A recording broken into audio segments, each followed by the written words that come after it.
Dia hanyalah seorang ahli bela diri. Dia meninggal dengan dendam setelah mendengar kata-kata itu. Omong kosong, atau kebenaran? Pembicara tidak bermaksud apa-apa, tetapi pendengar bermaksud demikian. Ding, target berhasil dibunuh. Hadiah, 1.500 poin prestasi. Hua Chongyang meletakkan tangannya di dada dan membungkuk kepada Lu Zhou. Senior Lu, saya sudah belajar dari kesalahan saya. Di dalam hatinya, dia gemetar. Tolong jangan marah, Pak Tua. Dia menundukkan kepalanya untuk berusaha tampak tulus, tampak rendah hati. Orang tua ini pasti seorang kultivator 8 daun. Lu Zhou mengabaikan Hua Chongyang. Sebaliknya, dia menatap para penunggang kuda yang tersisa, anggota cabang Hengku, dan Akademi Taiksu. Ketiga pasukan itu mundur. Awalnya, Lu Zhou tidak ingin membunuh orang-orang ini, tetapi dia tidak bisa berbuat apa-apa. Tingkat kultivasi mereka tidak mendalam, dan mereka tidak mendapatkan banyak poin jasa. Hal itu sama sekali tidak menyakitinya. Tepat ketika ketiga pasukan itu mundur, sebuah kereta terbang raksasa muncul di kejauhan. Ratusan kultivator terbang mengelilingi kereta terbang. Para petani sedang mendekat. Sekte yang mana? Hua Chongyang mengangkat kepalanya dan melihat. Dia sedikit mengerutkan kening. Sekte Penglai? Terdapat banyak hiasan berbentuk payung di badan kereta terbang tersebut. Bentuk dan warnanya bermacam-macam. Di ruang kemudi kapal, terdapat pria dan wanita yang bekerja berkelompok. Hanya kultivator payung dari Sekte Penglai di Pulau Penglai yang memiliki kereta sebesar ini dan fitur-fitur unik seperti ini. Hua Chongyang mengumpat dalam hati. Senior Lu berasal dari Sekte Penglai, dan para pendatang baru itu adalah anak buahnya. Hampir mustahil bagi mereka untuk membawa Nona Cons pergi. Kereta terbang itu tiba dalam sekejap. Sebuah suara terdengar dari kemudi. Saudara Chongyang, mengapa Anda di sini? Hua Chongyang terkejut.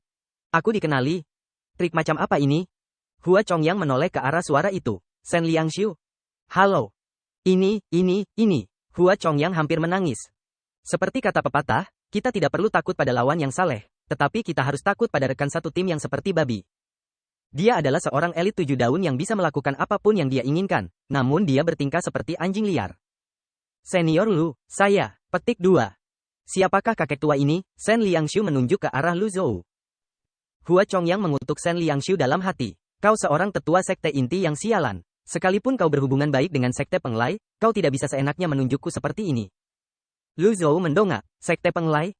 Saat ini, sebuah suara tua terdengar dari kereta terbang itu. Sekte Penglai hanya lewat. Kami tidak berniat ikut campur. Itu bagus. Lu Zhou merasa bahwa sudah waktunya. Dia berbalik dan terbang ke arah Nona Cons. Dia mendarat di sampingnya seringan bulu.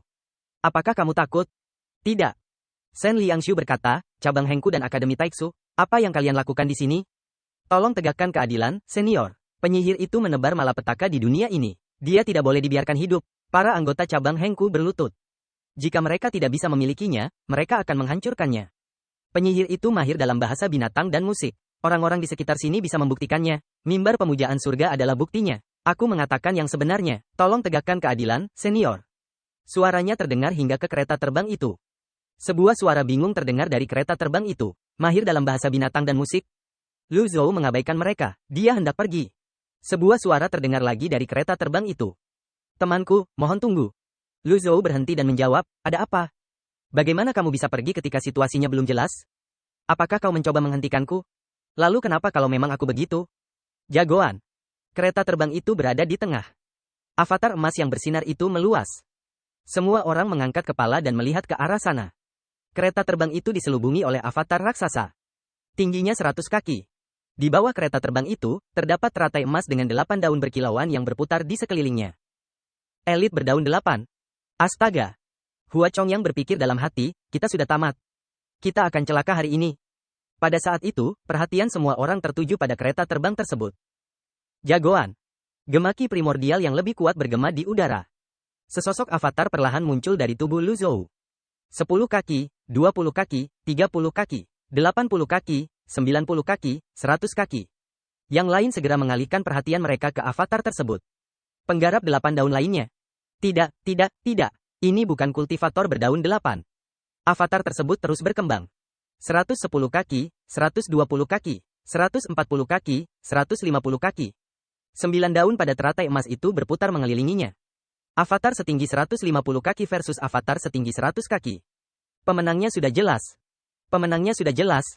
Seluruh altar surga, di dalam dan di luar, dalam radius 100 meter, benar-benar sunyi. Suasananya sangat sunyi. Para kultivator dari cabang Hengku dan Akademi Taiksu hampir terbelalak melihat avatar setinggi 150 kaki itu. Mereka sama sekali tidak bisa melihat bagian atas avatar itu. Yang bisa mereka lihat hanyalah 9 daun. Daun-daun itu sangat mencolok dan menusuk. Mereka seperti pisau yang menusuk jantung mereka. Di dunia kultivasi Gritian, selain legenda samar tentang para ahli terpencil yang belum pernah muncul sebelumnya, para ahli yang paling ditakuti para kultivator adalah para ahli daun 8. Setelah mencapai tahap daun 5, seseorang dapat dianggap sebagai kultivator agung. Para petani berdaun 8 adalah yang terbaik di antara para petani besar. Setelah era pemutusan teratai dimulai, dunia kultivasi dengan cepat memutus teratai mereka. Mereka yang ingin menjadi yang pertama memutus teratai mereka dan melakukan kultivasi ulang. Insiden di mana 7 sekte besar menyerang paviliun langit jahat mengejutkan seluruh dunia kultivasi. Seorang kultivator daun 9 muncul entah dari mana. Siapa yang mampu menandingi kultivator daun 9? Tidak ada yang tahu bagaimana Patriark Paviliun Langit Jahat, Jitia Dao, melakukannya. Itu adalah misteri yang tak terjelaskan di dunia kultivasi. Namun, ke-9 daun itu tidak berbohong. Awalnya, anggota elit di kereta sekte Penglai berencana untuk melepaskan avatarnya untuk mengintimidasi musuh. Dengan begitu, dia bisa mengatasi sisanya. Namun, dia tidak menyangka targetnya adalah anggota elit daun 9. Memang, seorang kultivator daun 8 sangat kuat. Namun, di hadapan kultivator daun 9, dia seperti sehelai rumput. Hua Chongyang meletakkan tangannya di dada. Ia merasa seperti tercekik. Ia kesulitan bernapas. Tiba-tiba ia teringat serangan telapak tangan yang pernah ia gunakan terhadap senior Lu. Jika senior Lu melancarkan serangan tanpa ampun, apa akibatnya? Saat memikirkan hal ini, keringat dingin mengucur di punggungnya. 10 detik adalah waktu yang singkat, tetapi itu cukup untuk mengintimidasi yang lain. Ini termasuk kaum elit di atas kereta terbang. 10 detik berlalu begitu cepat. Avatar 9 daun milik Lu Zhou adalah yang pertama menghilang. Suasana di sekitar mimbar pemujaan surga itu sunyi senyap. Para elit di kereta terbang itu tiba-tiba menyadari betapa kasar dan bodohnya dia. Senior tua itu telah menghapus avatarnya, namun dia masih cukup sombong untuk mempertahankan avatar 8 daunnya yang menggelikan itu. Dia segera menyimpannya. Mereka semua memiliki pertanyaan di benak mereka. Siapakah lelaki tua di hadapan mereka ini? Sangat mudah untuk menghubungkannya dengan Jitia Dao dari Paviliun Langit Jahat. Dengan kata lain, sebagian dari mereka mengira lelaki tua itu adalah Patriark Paviliun Langit Jahat. Daratkan kereta kudanya. Sebuah suara terdengar dari kereta terbang itu. Para murid tersadar dan mulai menurunkan kereta terbang itu. Saat mereka turun, suara dari kereta terbang itu bertanya dengan suara lirih, Shen Liangshu. Hah? Apakah Anda dari Paviliun Langit Jahat? Shen Liangshu terkejut, matanya membelalak saat menatap lelaki tua itu. Dibandingkan dengan Jitia Dao, lelaki tua itu lebih kurus dan lebih bersemangat. Rambutnya juga jauh lebih gelap. Tentu saja, selain Dou Lao, hampir tidak ada kesamaan sama sekali. Dia buru-buru berkata, dia bukan Patriark Paviliun Langit Jahat. Kamu yakin? Aku bisa menjaminnya, selama pertempuran di Provinsi Liang, aku berhubungan dekat dengan Tetua Ji. Setiap kata, tindakan, suara, dan penampilannya terpatri dalam ingatanku. Tidak mungkin aku salah, kata Shen Liangshu. Ledakan. Kereta terbang itu mendarat di tanah. Para murid meninggalkan kereta terbang itu. Mereka membungkuk dan berkata, selamat datang, pemimpin sekte. Seorang pria tua yang agak keriput muncul dari kereta terbang itu. Yang berbeda adalah ia berpakaian sangat mewah. Jubah bersulam yang dikenakannya juga memiliki motif burung biru dan payung. Dia melompat dari kereta terbang. Kedua muridnya menopangnya saat dia bergegas maju. Hanya dalam sekejap mata, dia berhenti beberapa meter dari Lu Zhou. Dia sedikit membungkuk dan berkata, Huang Shiji dari Sekte Penglai memberi salam kepada senior. Huang Shiji, Lu Zhou mengangguk. Sekte Penglai jarang ikut campur dalam hal-hal sepele di dunia kultivasi. Mengapa mereka melakukan ini sekarang? Penguasa Pulau Penglai juga merupakan pemimpin Sekte Penglai. Huang Shiji berkata, kebetulan aku sedang lewat ketika merasakan fluktuasi ki primordial yang kuat. Aku datang untuk melihat-lihat, aku tidak menyangka akan bertemu dengan seorang elit dari dunia lain di sini. Mungkin, dia telah mendengar terlalu banyak sanjungan. Saat itu juga, Shen Liangshu langsung berdiri dan mendekati Lu Zhou. Dengan senyum nakal di wajahnya, dia bertanya, bolehkah saya tahu, bagaimana sebaiknya saya memanggil Anda, senior? Lu Zhou mengalihkan pandangannya. Saat ia mengalihkan pandangannya, aura dan tekanan tak terlihat itu begitu menakutkan Shen Liangshu sehingga ia mundur selangkah. Aku telah berdosa, aku telah berdosa. Beraninya seorang kultivator tingkat Naschen Divinity yang lemah menanyakan nama seorang elit 9 daun? Dia punya keinginan untuk mati. Hanya dengan sekali pandang, Shen Liangshu tak lagi berani berbicara. Huang Shiji berkata, senior, Sekte Penglai tidak berniat menjadikan Anda musuh. Apa yang terjadi tadi? Apakah kau ingin aku memberikan penjelasan? Tanya Lu Zhou.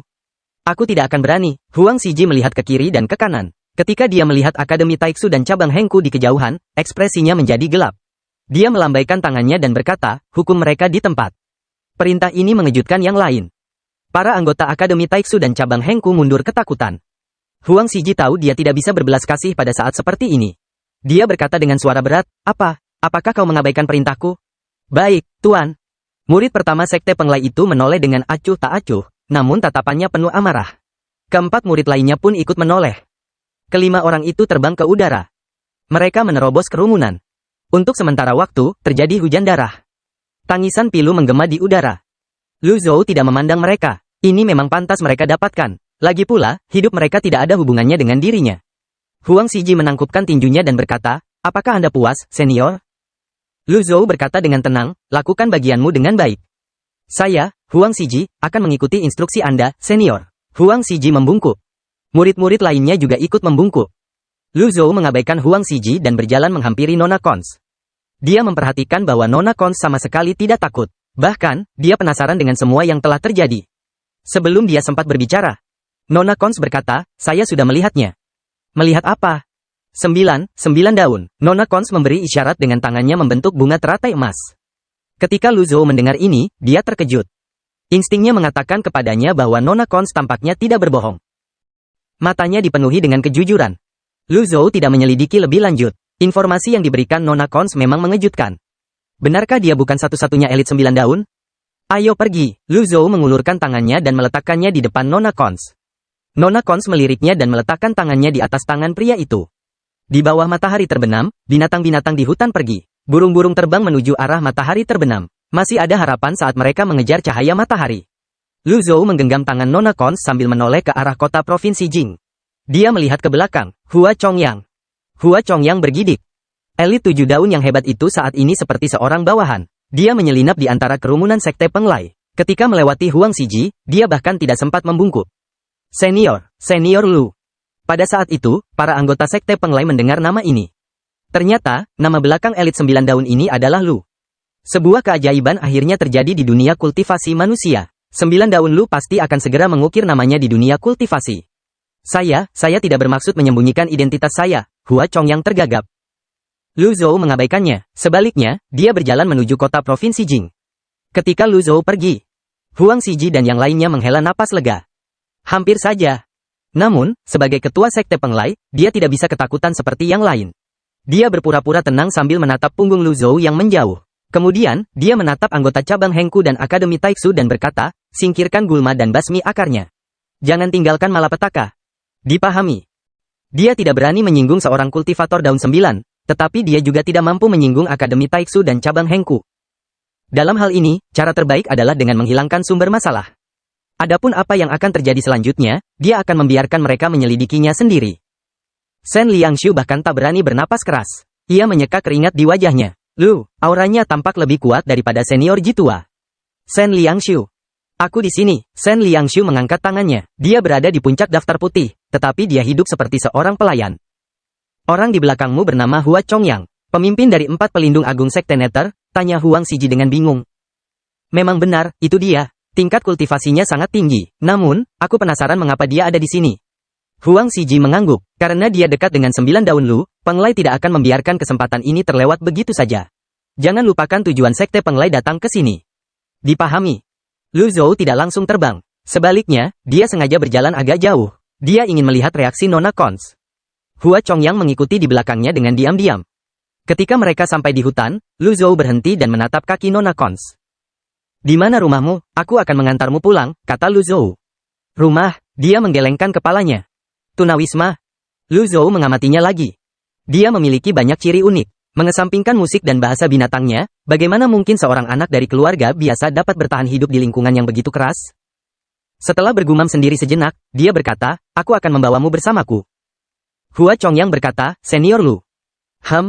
Saya ingin mengatakan sesuatu, tetapi saya tidak yakin apakah saya harus mengatakannya, kata Hua Chongyang.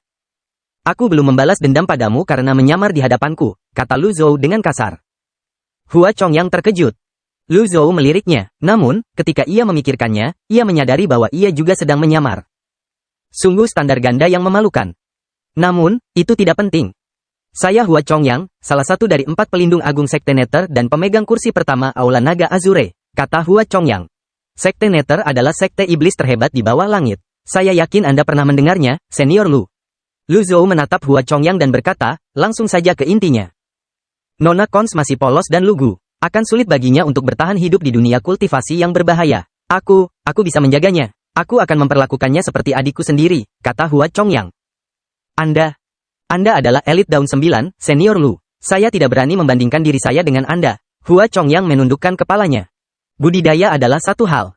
Namun, merawat seseorang adalah hal yang berbeda. Dia adalah seorang elit 9 daun. Jika dia memiliki keluarga, bagaimana dia akan menjelaskan dirinya jika dia menjemput seorang anak di luar? Jika dia seorang ahli yang hidup menyendiri, bagaimana dia akan punya waktu untuk merawat seorang anak? Orang tua mereka akan mengkhawatirkan kebutuhan dasar orang biasa. Lu Zhou tidak menjawab.